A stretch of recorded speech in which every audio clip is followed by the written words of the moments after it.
All right, with that being said, I'm going to introduce our next speaker, Dr. Marlene Myers, who is a clinical associate professor in the Department of Medicine, and she is also the director of the Survivorship Program, here at Perlmutter Cancer Center. So let's welcome Dr. Myers. Thank you. Good evening, everybody. I see some familiar faces, and Thomas, that was a fabulous, fabulous talk.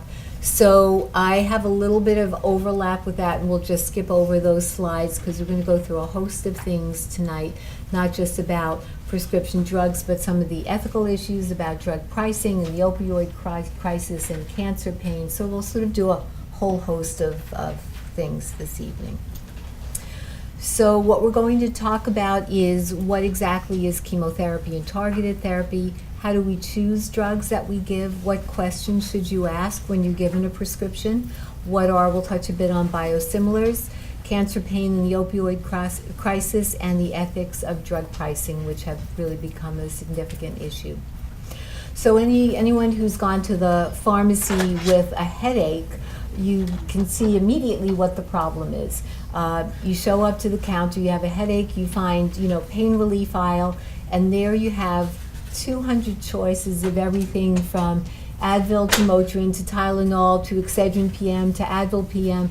How do you choose? How do you make your way through this? And I know if I am going to the pharmacy to buy a bottle of Advil, there's something so tempting about all these other brands. It just makes you stand there and stare at them and pick each one up and think, maybe I should choose that one. And then you start to figure out the prices and which is better, and do you really have to spend money for the brand name?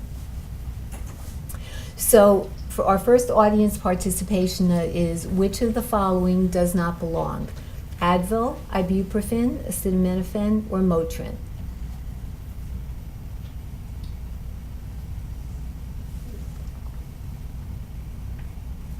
Everybody click in.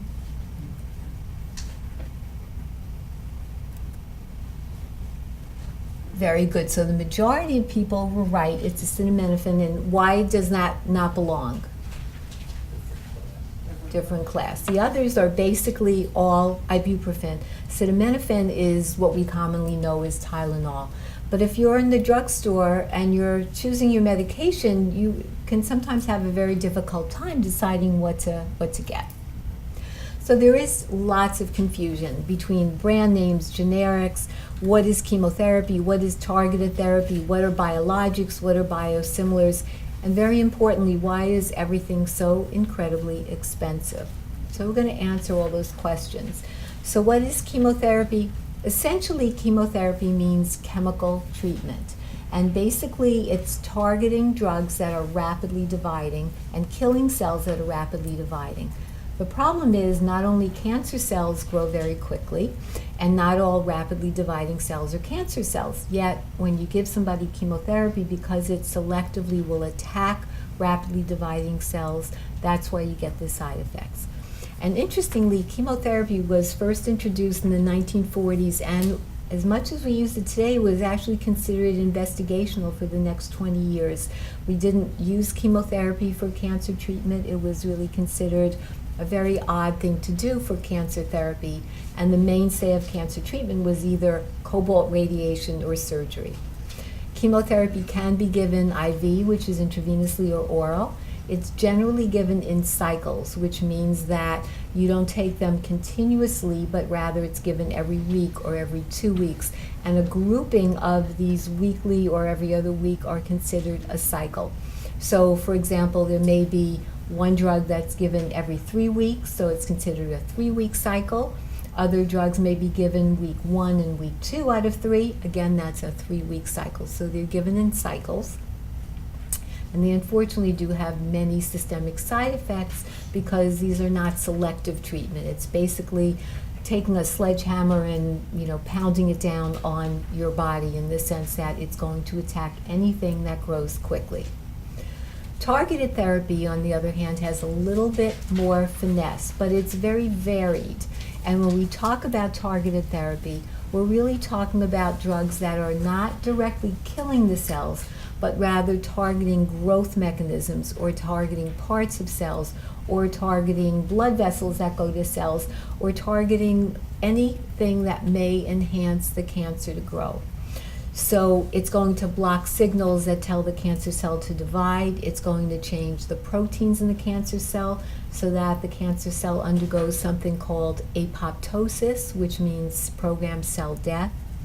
It may help stop making blood cells that feed the cancer. It can trigger your immune system. And even in some instances, it may carry a chemotherapy drug or carry a toxin directly to the cancer cell. So it has a lot more finesse in terms of how we treat the tumor and can be a lot more selective. Biosimilars are a much more, as Thomas had spoken about, a much more innovative kind of treatment. And basically, it is a drug that's made in a bacteria or made a different way, so it's not technically made in a factory. And these drugs tend to be much more complex. They're larger molecules. And again, they can have only minor differences in the inactive component when you compare a biosimilar to the original drug. They, as I mentioned, are very large, complex molecules created in living cells. They too, the same way that generics have to be very similar to the brand name, they too have to have similar routes of administration, dosage, and strength. And they may decrease healthcare expenditures, although to date that has not been dramatically true. So which of the following drugs has an approved biosimilar in the United States?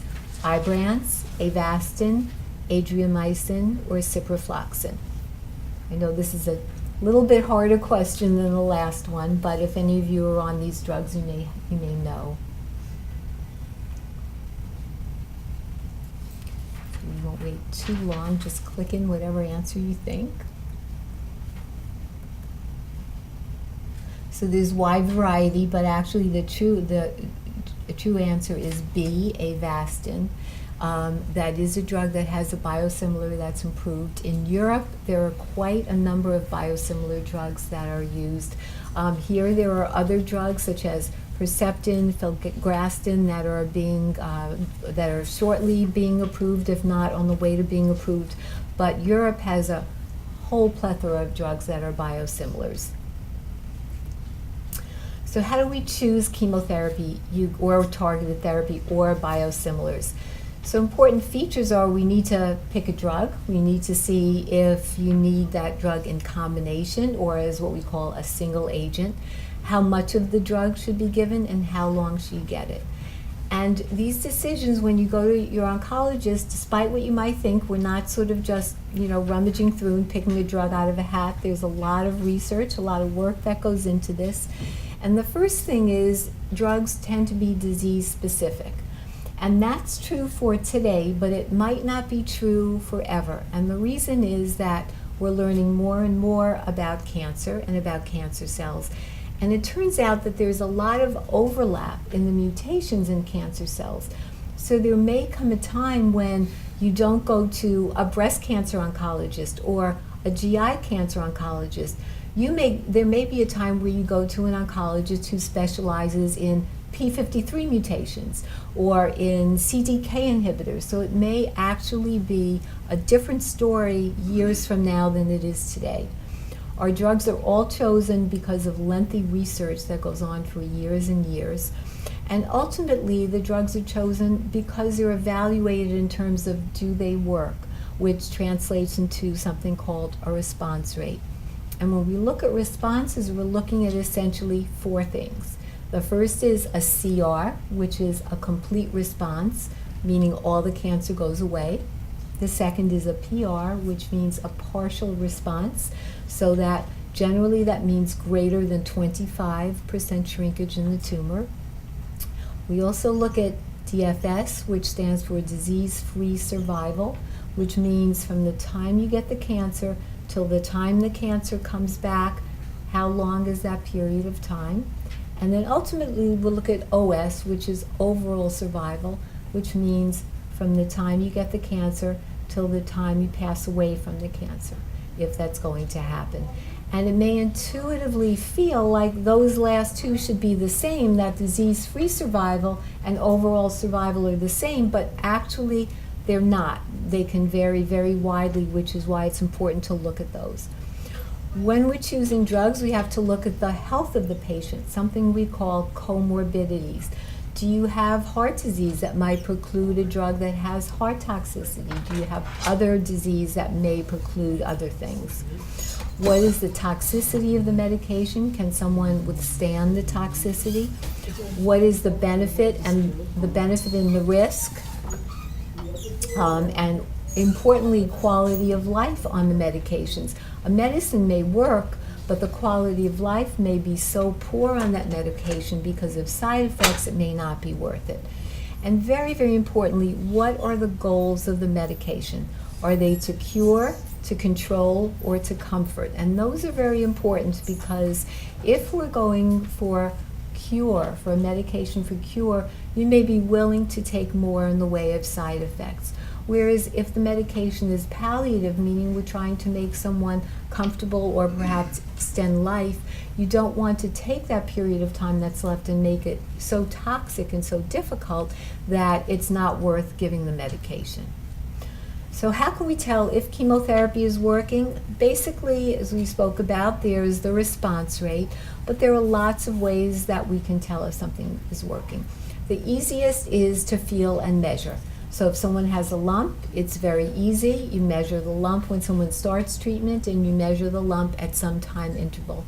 And the second way that also is concordant with this is to measure the CAT scan or an MRI or a PET scan. And you can see the arrows are very easy to see on this demonstration, but this is a cross-section of a liver. And you can see that there's a large tumor to start, and after treatment, the tumor has now shrunk by a considerable degree. So it's very, very easy. You feel it or you do the scan. But sometimes some scans can be deceptive. So in a person that has disease metastatic to the bone, sometimes when the cancer is actually responding to treatment and healing, the bones may look more intense because healthy new bone is put down. So that can be a little bit deceptive. Sometimes there are blood tests, tumor markers for some sorts of cancers that are a tip-off. A very good question is, the first thing I ask my patients is, how do you feel? Because if you're feeling poorly and you get treatment and all of a sudden your appetite is better, or the pain is better, or your energy is better, that's a very good indicator that the treatment is effective. We spoke about complete response, partial response, stable, and progression of disease, meaning it's not working. Some drugs you have to give more cycles before you can say definitively whether it's helpful or not, and that tends to be somewhat true, particularly of targeted therapy. And something new, which is not ready for prime time, as we say, but ultimately may become important, is something called CTCs, or circulating tumor cells, where we can actually give a treatment and then measure your blood to see if there are cancers remaining in the bloodstream. So what should you ask? You go to your oncologist and you're having a discussion. What should you ask? So the most important thing to ask is, what are the goals of treatment? What are you hoping to get out of treatment? Is it cure? Is it control of the disease? Or is it palliation? Because the reason that's so important is you may be willing, as I mentioned, to take some side effects if you're going for cure versus if you're going for palliation. So it's really important to discuss the expectations of treatment. This sounds very simple, but what is the name of the drug? I can't tell you, with electronic medical records, it's very easy if you call at night and the person that you speak to generally will have access to your medical records. But in some parts of the country and in some smaller places where there are not electronic records, the number of people who call and say, I feel sick, I have nausea, vomiting, or what drugs are you taking? I don't know. I have no idea. So make sure you know what drugs you're taking, and that you know the brand name and the generic name of those drugs. You should know what are the potential dangerous side effects. You should never leave the office without knowing what can possibly occur. What are the chances that this will work? That makes an important decision, because if someone tells you that a drug is going to have 10 awful side effects and there's a 10% chance of that working, is that something you really want to go through? And that, some people will say yes, and that's fine, but not everybody will. Are there drug interactions? Always report the drugs, including supplements, vitamins, alternative therapy, anything that you may take can interact with the drugs that your oncologist is giving you. How should I take the pills? Do you take them with food, without food? Do you take them in the morning, at night? Does there need to be a separation between the chemotherapy and other drugs that you're taking? Does there need to be any particular preparation for certain chemotherapy drugs? What if you miss a dose? You're out at the theater, you realize, oh my God, I forgot to take that pill and I was supposed to take it at 9 o'clock in the morning. Should I take it? You get home at 10 at night. Should I take it? Should I wait for the next day? Make sure you ask these questions because these things come up in life. And very importantly, how should you store it? Some drugs can be at room temperature, some have to be refrigerated, etc.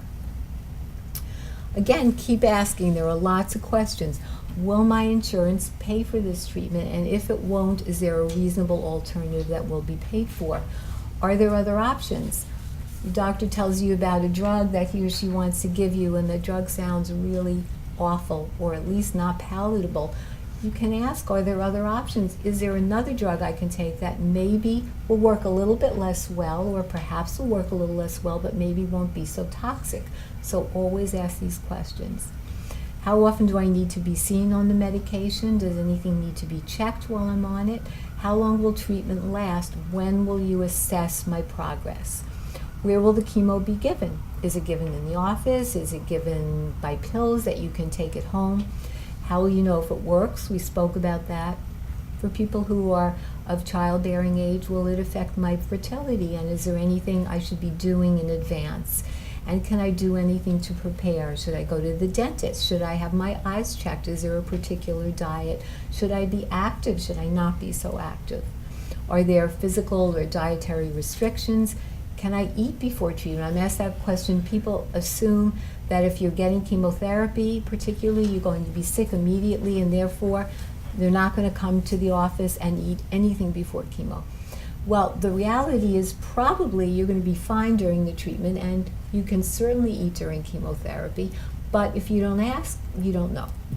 Do I need to be picked up after chemotherapy? Will there be side effects, and can I drink alcohol? And be very truthful and honest with your oncologist, because if you're going to drink alcohol, or if you're going to take supplements and vitamins, despite being told that you shouldn't, at least find out if it's dangerous. Because there's a difference between an interaction where maybe the chemotherapy or the targeted therapy may not work as well versus outright dangerous. So make sure you ask those questions.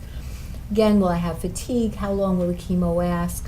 How can I decrease my side effects? When should I call? What should the side effects be where I should be alerted to actually calling?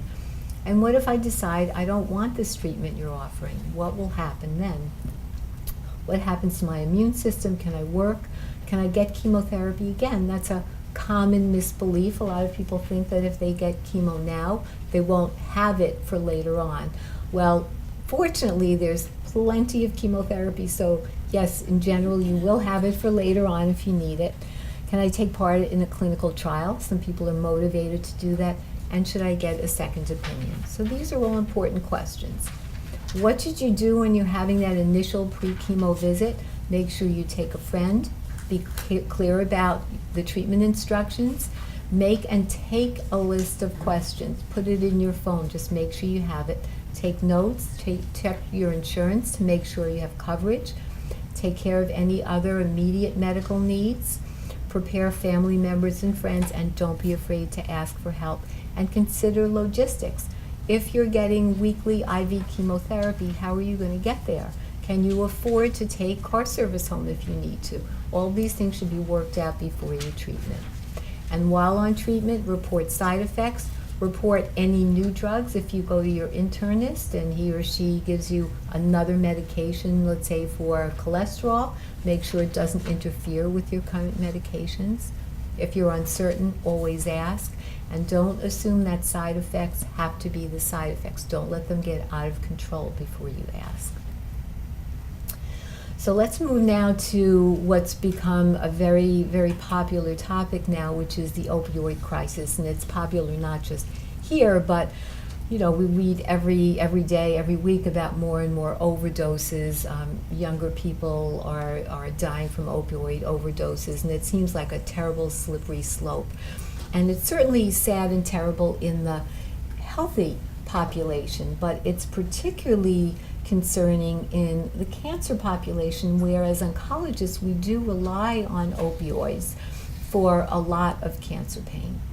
So we know when we take a survey, more than 50% of people, if you ask anyone with cancer, more than 50% of people will have experienced some degree of pain the week before. Doesn't mean it's opioid level pain, but some degree of pain.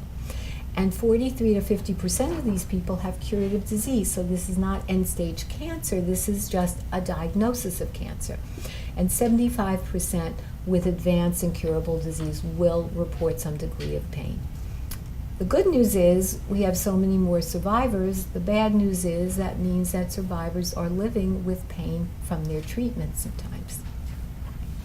So there are a lot of barriers to adequate pain relief. Generally, people who are not white, who are less educated, older, and have more medical issues will have a much harder time getting opioids. But there's also issues about barriers that come from the patient and the family. There's enormous fear of addiction because it has been in the press and it is a real thing, but in people who have end-stage cancer, addiction is not something that we need to worry about, but there is a very big fear of it. There's often a reluctance to report pain. People feel that they need to be macho and strong, they don't want to bother their doctor. And many people assume that pain is part of the deal, that if you have cancer, you'll have pain and it's expected. There's also barriers from your healthcare provider, and they include things like some doctors just don't know how to treat it. They just don't understand pain.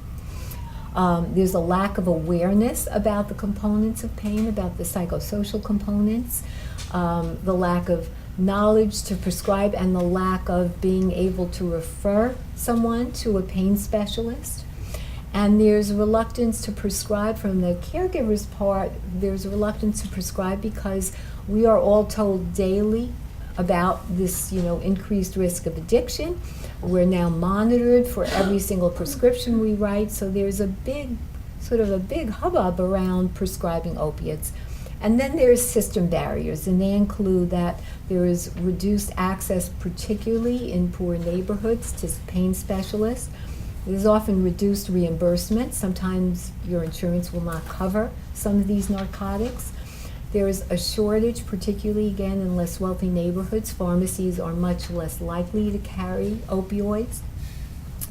And very importantly, there's much more limited access to modalities of treatment other than opioid drugs. So when we use things like acupuncture or massage or meditation or mindfulness, any of these treatments that can in fact help with pain that goes on for a long time, if you're in a less wealthy neighborhood or you're going to a city hospital, you don't have the same access to these modalities. So this is a real epidemic. I certainly don't want to make anybody think that it's made up, but it just makes treating cancer pain more difficult. And in a 2015 national survey, it turned out that 37.8% of adults were using prescription opioids, 4.7% misused them, and about 0.8% of the total number had substance use disorder.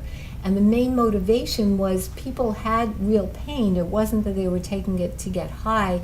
They had real pain. It just went down the slippery slope into addiction. There were an enormous number of drug overdoses in 2015, over 52,000 U.S. deaths. And people who have a higher risk of addiction, so people who have had addictions in the past, current and former smokers, people who have family histories of members of the family with addictions are more likely to get addicted.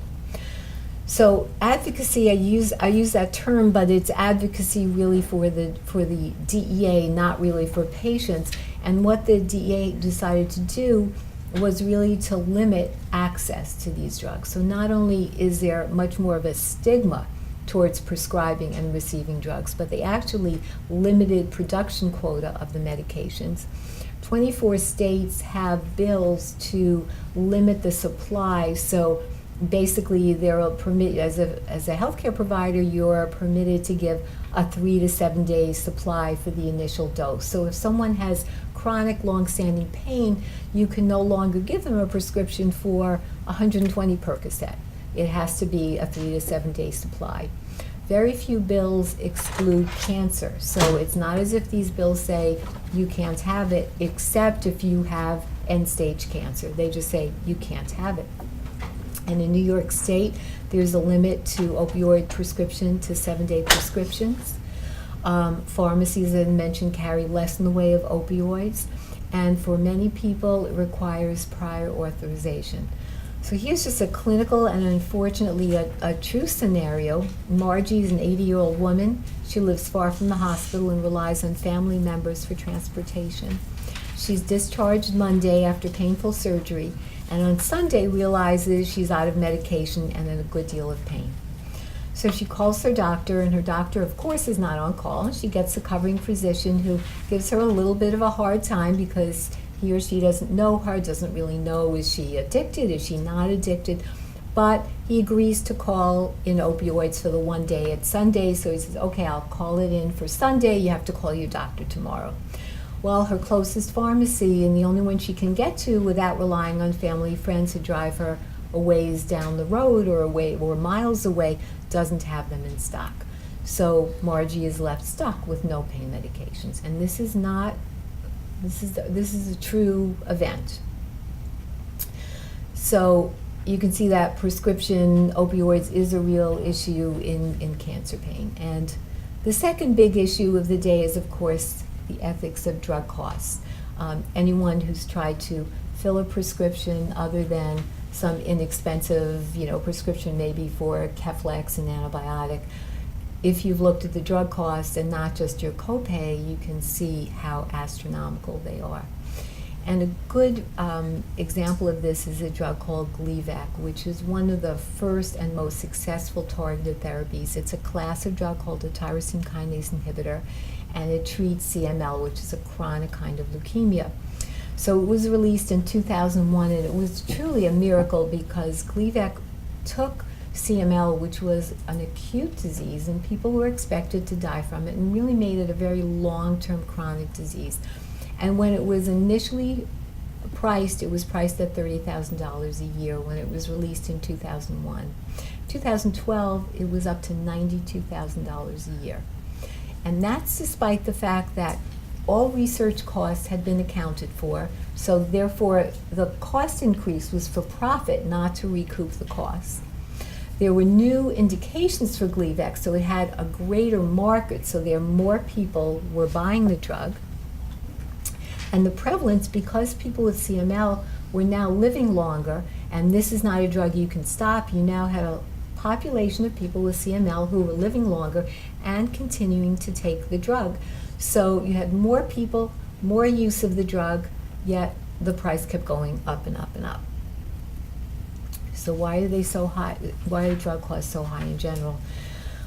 Well, this is going to be very depressing, this last part of the talk. So drugs are basically priced. They follow a simple formula. Whatever the similar drug is on the market, if a new drug comes out, it's generally priced at 10 to 20% higher. So whether there are really bells and whistles, unclear, but it's automatically priced higher.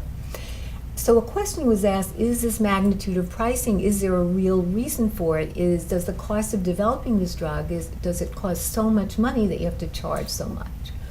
Well, there's a generous estimate that a drug comes on the market after about $1 billion of research.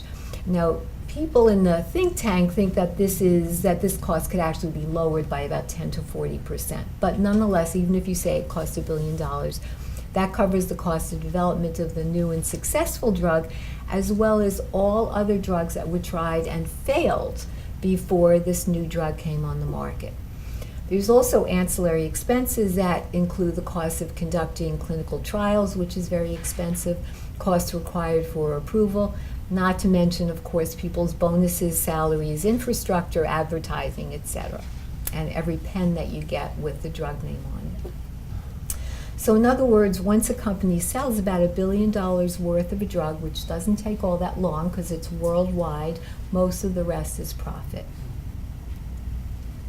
Drug prices do vary, as I'm sure many of you know. There's a wide range of prices, including 100% difference between the price of drugs like Gleevec in the United States and Europe.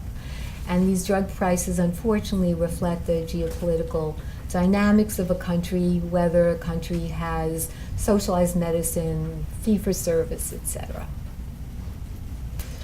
The ethical issues are that there are moral concerns about pricing. It obstructs patients' access to treatment for certain cancers, and people who can afford it, that's a relative term. $92,000 a year, yes, if you have insurance, it may cover some of it, but if you have a copay of 10%, that's $9,200 a year. Not everyone has that as casual money that you can spend on just one of your drugs. It threatens the sustainability of our healthcare system and can potentially harm many people.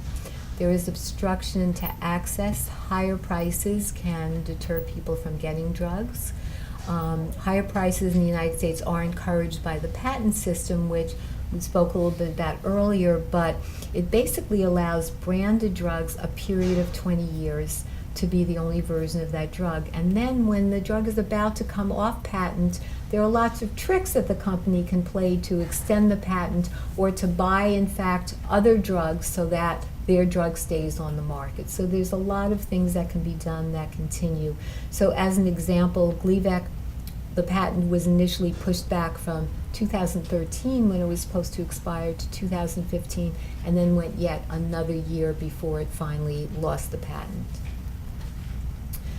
So it's really terrible that some people have to literally pay to stay alive, and we're burdening patients who become the financial victims. And this dependence is particularly important in people that have diseases that respond very nicely to a lot of these targeted but very expensive therapies such as CML. Countries that have universal health coverage, it's number one covered and tends to be much less expensive. However, the caveat is there are many drugs in these countries that are not used, period. So one example of that is for breast cancer. There's a drug called Perjeta, which is used with Herceptin in HER2-positive breast cancer. And there is a very, very small benefit to using Perjeta with Herceptin versus Herceptin alone. Yet, we use it, and it's extremely expensive. And there are many countries in Europe that don't permit it, period. So there's a price either way. And of course, it's creating unsustainability where the prices just go up and up and up, and there will be a time, especially in people who are uninsured, where truly you will not be able to pay to stay alive with some of these cancer treatments. So I really love this quote: "There is no medicine like hope, no incentive so great, and no tonic so powerful of expectation of something tomorrow." And we do keep hoping that there are better and better drugs that become cheaper and cheaper so that everyone has access, and ultimately everyone who needs this therapy can get it. So thank you for your attention.